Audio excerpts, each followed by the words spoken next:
Blessings, blessings. How are you today? Bless, bless. Yes. I'm amongst the living. I can't complain. Hey, I hear you. I hear you. Blessed and highly favored. That's what Right, we used to say. right, Highly favored. right.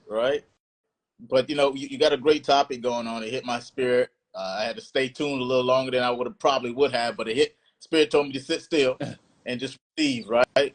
Um, I say this often that iron sharpens iron. We have to go through something to be able to have something. A lot of people say you have to go through a test to have a testimony, a mess to have a message, right? So all of those things are in alignment with what you're speaking towards. I know for me in my life, I have several to name. I think my very first traumatic or trauma was dealing with the death of a loved one that was really close to me, my grandmother. That was the first experience with loss and grief, right?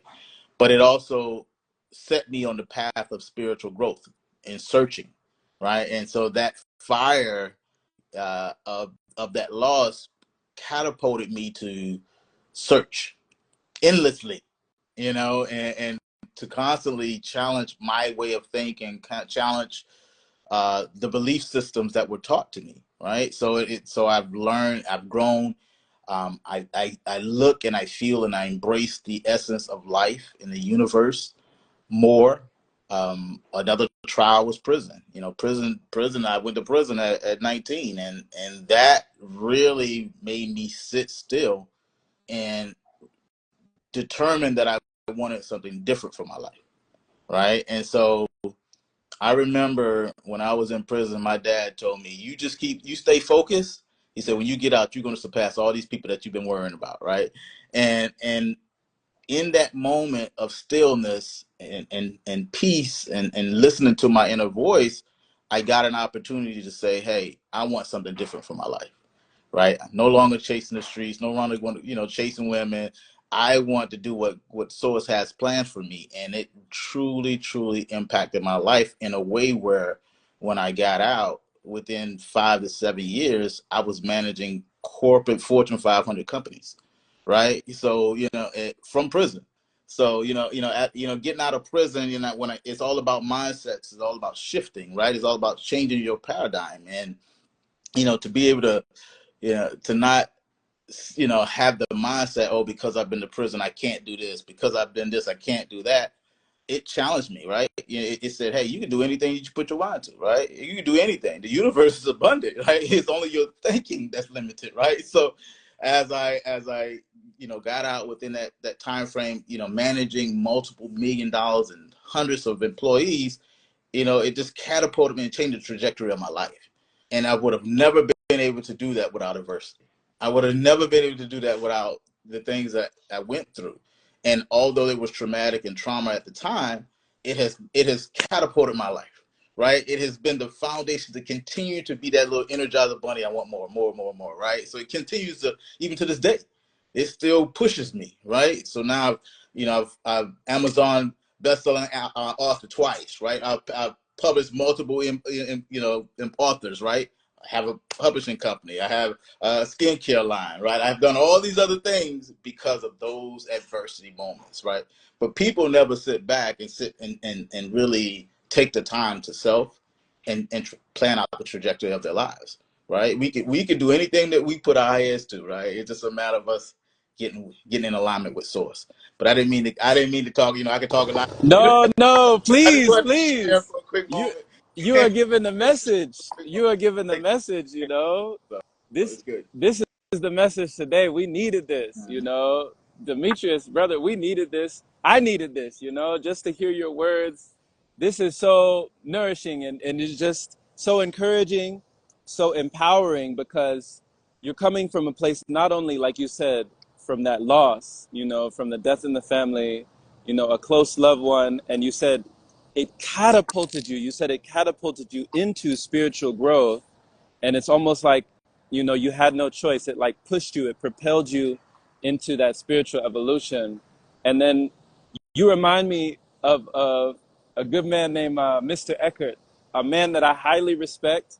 You remind me of him, Demetrius, because he you wouldn't know it by just his outside appearance. and just by his demeanor, his candor, his kindness, his personality, his consciousness, you wouldn't know it, but he'd been to prison for 18 years.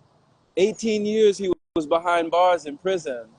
And same thing, when he came out, he turned his whole life around, and started managing companies, was just the hardest worker, like just the person that just went above and beyond, the extra mile. He taught me about reading certain books. Like, he had read so many books while he was in prison.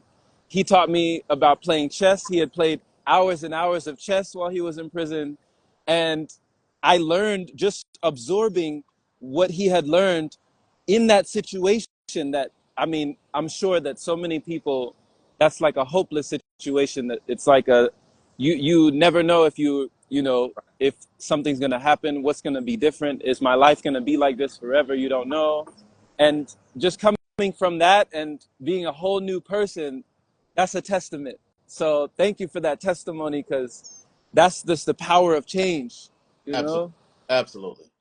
And it's so profound, man. And it comes from your bottom of your feet, right? Like you start to feel that energy, and you sit back. When you're doing the work, you don't realize how much you're doing until you take some time and sit back and like, wow, I did this. I accomplished that. Because you're really just doing the work. You got your head down doing the work, right? You just, like, when you're doing this spiritual work or this inner work, man, you're not doing it in the public. You're doing it internally, right? And before you know it, people are looking at you like in awe. And it's like, wow, I really haven't done anything. I'm just doing me, right? I'm just doing one little thing at a time. But it's just amazing to see your growth and evolution when you take some time to really chart out what you want. A lot of us truly don't ever, it can't even answer what you truly want, right? And when you sit back and you take that time and really chart that out, the universe has a way of making sure you get it if you truly are in alignment, right? So it's a beautiful thing. Life is great. No complaints. It is, especially with that Yeah. attitude, Life, life is great. life is great. It's like, what was it that, you started to do when, if someone's listening to you, Demetrius, and they're wondering to themselves, you know what? He's right. I actually don't know what I want from my life. I actually don't know what my goals are, my dreams are, my ambition, my vision. What would you advise somebody to maybe start journaling, or start meditation, or start praying, or start, what would you let somebody know to get on that course to correct themselves? Oh man, that's a beautiful, profound question. Thank you for it. I think it's a combination of things, right? First of all, I think first, you have to pray, to your higher being, whatever that looks like for you, right? But you also have to sit in meditation to receive the answer to the prayers that you will ask for. A lot of people have a stereotype of what meditation is. It's truly just being still, right? It's really just being still and receiving the message, receiving the answer to the prayer that you've been asking for. You get that little voice when you sit still in meditation, right? You get that little inkling, that thought. I read somewhere that the the angel and the demon, right? The angel is that voice that's always trying to take you to the right, to do the things that's right. And anything that's against that is the demon, right? So when you're sitting back in your meditation, or if you get a thought that's telling you, oh, I gotta go cook, that's getting you out of alignment. That's a demon thought, right? Listen to any voice that's always going to lead you down the path of enlightenment, or something positive, or that's encouraging, something that you need to be doing in your life. That's the angel voice. So when you sitting in meditation and you quiet and you hearing, what, I need to fast, that's something positive, right? Don't make this, something. So don't make it so profound that you don't do something, right? If you hear something that's telling you, oh, I gotta go, play basketball or whatever, that's a distraction from whatever that you have a focus on, that's out of alignment with what you're trying to accomplish, right? So then you have to pray, you have to meditate, and you have to have a direction that you want to go in, right? So if you sit still and if you really don't know what it is, ask for it. I, it's Ask. Knock and the door will be answered. Ask and sit back and receive and create the habit of sitting back. A lot of times we get an idea of that meditating, you have to be in this yoga pose, and you have to be this yogi. But really, meditation is truly just sitting still, right? You can do it sitting in the chair. You can do it. You can do it laying down, right? You can do it in so many different ways. Just be still, and then the more that you do it, the longer you are able to do it. Right. So yeah, a lot of times when we sit still for the first few times, our brain is going all over the place, right? Because it's not used to sitting down. But if you get in the habit of being still, for a minute, clock yourself, put it down for 1 minute. Can you be quiet for 1 minute? Right? And then add two. And, as you get to that 1 minute, you're able to keep your thoughts clear for a minute, add another minute. You don't have to go do 30 seconds, whatever it takes for you to get started, but get started and build the habit. It's just like building a muscle. Get started, build a habit, and what you will learn is your brain will get accustomed after a time frame. Your brain will get accustomed to that time alone. It wants it. It desires it. You start to feel it in your body and in your soul, and your thoughts at night start thinking about, hey, I get to meditate. And then you get in a habit of wanting to have that meditation. And the moment that you start to sit down, downloads start to come, light thoughts start to come, directions start to come. So all those answers that you want become you. And as you continue to do it, you'll learn, you'll grow, you'll manifest the things that you want in your life. But you got to start, So Start somewhere. I love that. start somewhere. Yeah. Yeah. Yeah. Like they say, you don't have to be great to start, but you have to start to be great. Like just start somewhere. I love what you said, Demetrius. Is like, even if it's, only a minute. We set out thinking that we need to break a world Guinness. But we really only need to start with a 1 minute. minute. Just 1 minute. 1 minute.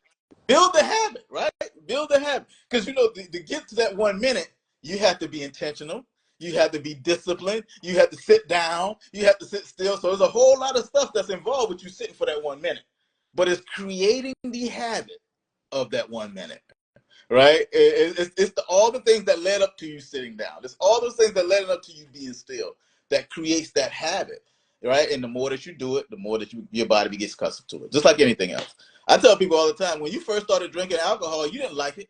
The taste was nasty. Beer, liquor, wine, milk, I don't care what it is. When you first did it, it was nasty. You had to keep doing it before you started to enjoy it. Right? And it's the same thing with anything in life. When you first do it, it's not necessarily good, but you kept doing it for whatever reason that was. You kept doing it, right? And it became easier to do. And it's just that's universal. Anything that you do and you keep doing it becomes a little easier to do.